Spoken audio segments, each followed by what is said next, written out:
Ladies and gentlemen, beautiful people, welcome to the 97 Republic YouTube channel. I react to news and live events of different sports. So I kindly ask that you hit the like button and the subscribe button, as that will really help this channel grow. And to ensure you don't skip a beat, click the notification bell as well. That way you can guarantee that you don't miss any of the action. Alright? So let's go.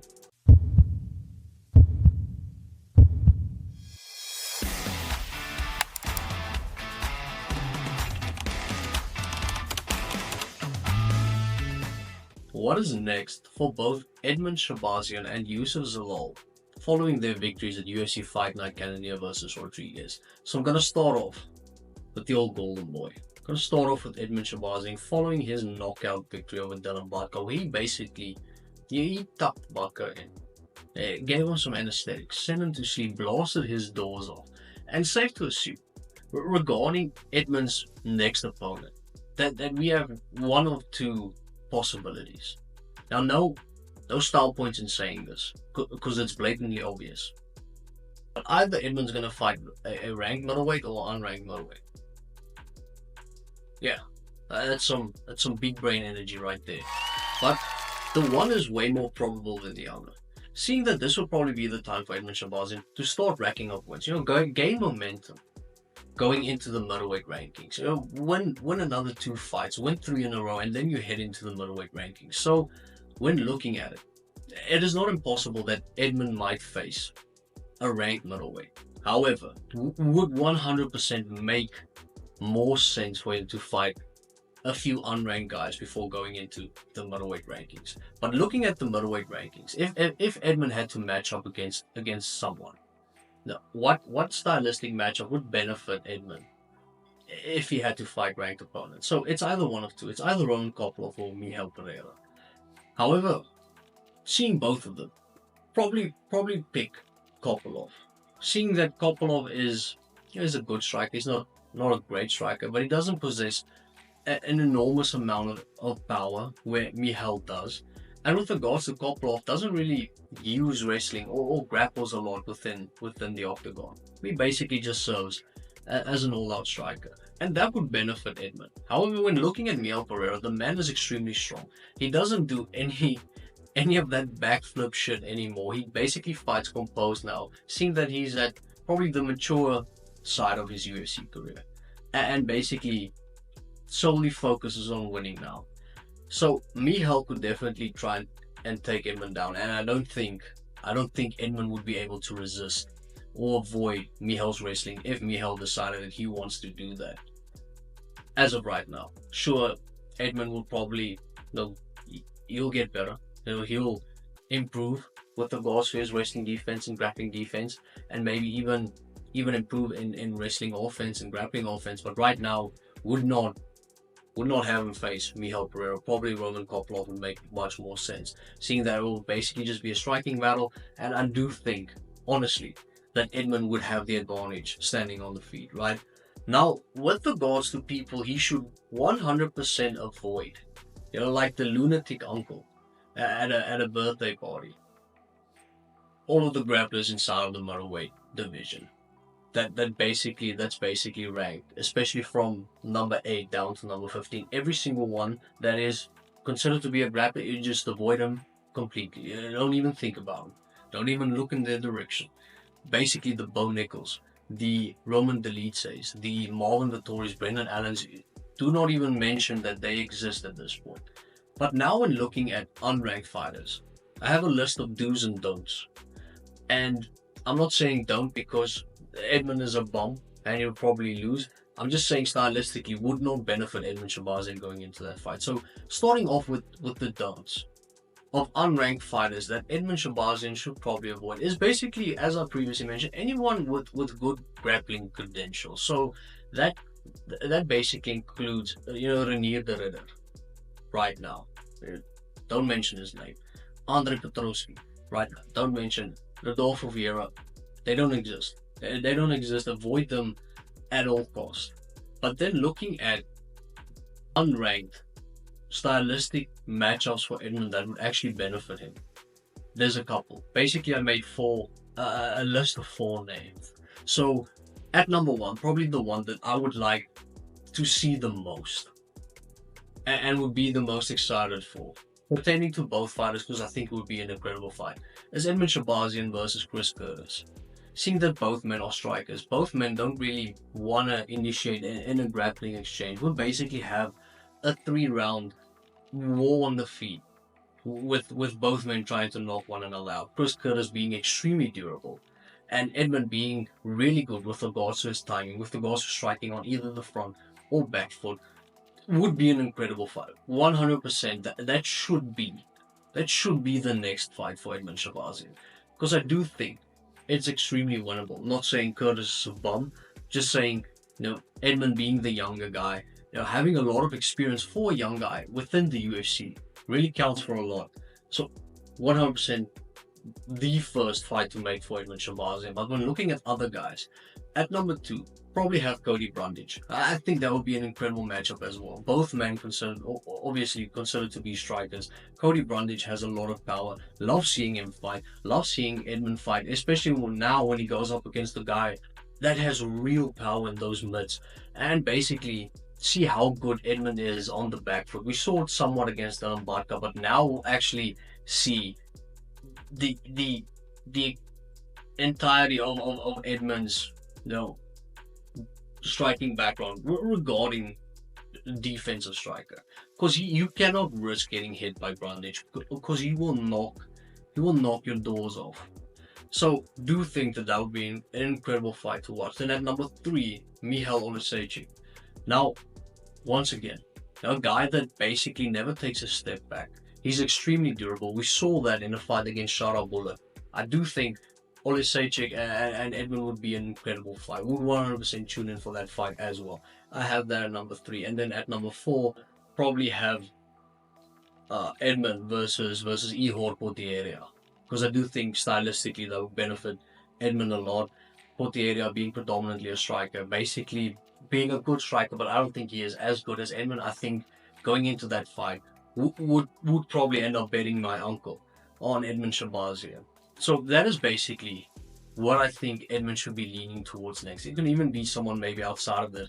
I wanted to say Arman Petrosyan, however, do think Arman is a tad above the guys that I've mentioned.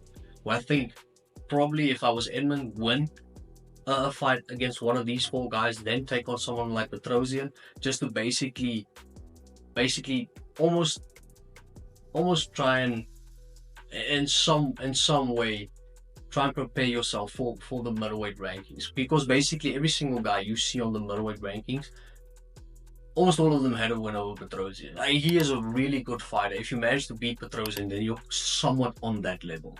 So that's basically what the future would hold for Edmen Shahnazyan. And with regards to time period, I think we'll probably see Edmen another 2 times in this year, seeing that he's extremely active. He really likes being active, and he tends to go out on a shield. So a lot of male appendage regarding Edmen Shahnazyan. That's why he's a fan favorite. That's why people enjoy him. So basically, probably see Edmen twice again this year, having him fight 3 times inside of 2025. I do think one of those 4, go for them. And then after you manage to beat one of them, probably go and fight a guy like Arman Petrosyan. Now, when looking at potential matchups for Youssef Zalal, following his victory over Calvin Kattar, the biggest victory for Youssef Zalal in his UFC career thus far, where it was basically, it was a good performance. He did what he needed to do to beat Calvin Kattar. Now, this isn't a bum Calvin Kattar, even though Calvin's been on a 3-fight losing streak going into this fight. He's been extremely unlucky with regards to injuries, especially the one he suffered against Arnold Allen, and obviously facing a wrestler in Aljo. So basically, I don't think beating Calvin is an easy accomplishment, right? So props to Youssef Zalal. But when looking at potential matchups, safe to assume that Youssef will probably replace Calvin at the number 10 ranked spot in the featherweight division. Now, when looking at people ranked above him, because I tend to believe that is where this is heading, as I don't think he'll fight anyone ranked below him, probably move up from here, seeing that he's on a 4-fight winning streak. Made a list. Once again, I enjoy lists. I like lists. I like something tangible. And whenever this brain stops braining, like to revisit the list. You just made the list! So the list basically has four names on it. So 4 names that would be considered a do and 1 that would be considered a don't. Basically the same applies as to Edmen Shahnazyan, except however not as dramatic, seeing that Youssef Zalal is much more of a complete fighter right now within the UFC than Edmen is. You can see that he's ranked obviously as well. So basically the 4 names that I would consider a do, even though it's not the same, it's not equal. I wouldn't consider them a do equally. Would be Josh Emmett, Arnold Allen, Brian Ortega, and Yair Rodriguez. Now those guys make sense due to the fact that Youssef Zalal is predominantly a kickboxer. Even though he has good wrestling defense and good wrestling offense, tends to be a good grappler, predominantly a kickboxer. So, having a stylistic matchup would make sense. And the one don't would probably be Aljamain Sterling. Because I don't think there's a lot of people that would actually be able to avoid Aljo's wrestling and actually, withstand Aljo's pressure and his wrestling. So that's basically the do's and don'ts. And with regards to his next matchup, probably a 70% chance or 80% chance that he would fight one of these 5 guys. Even though the Aljo one would be like feeding Zalal to the sharks, it feels like.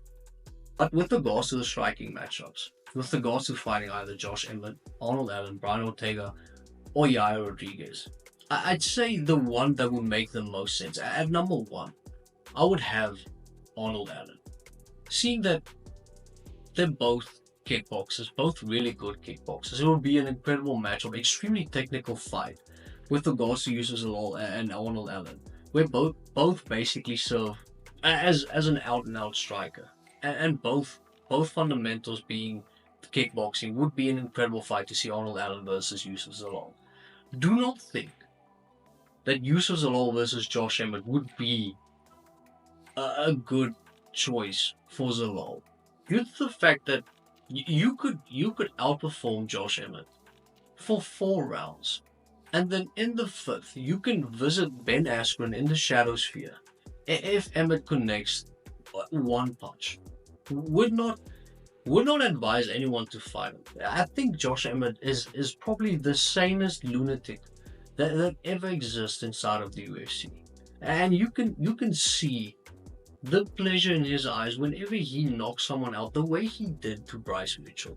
Would not want to see my fighter, if I was a coach, stand across that guy inside of the octagon. It doesn't matter who it is. Even Ilia Topuria, who is the current featherweight champion, struggled against Josh Emmett and almost went to sleep against Josh Emmett. So would not advise anyone fighting the loony Josh Emmett. And with that being said, massive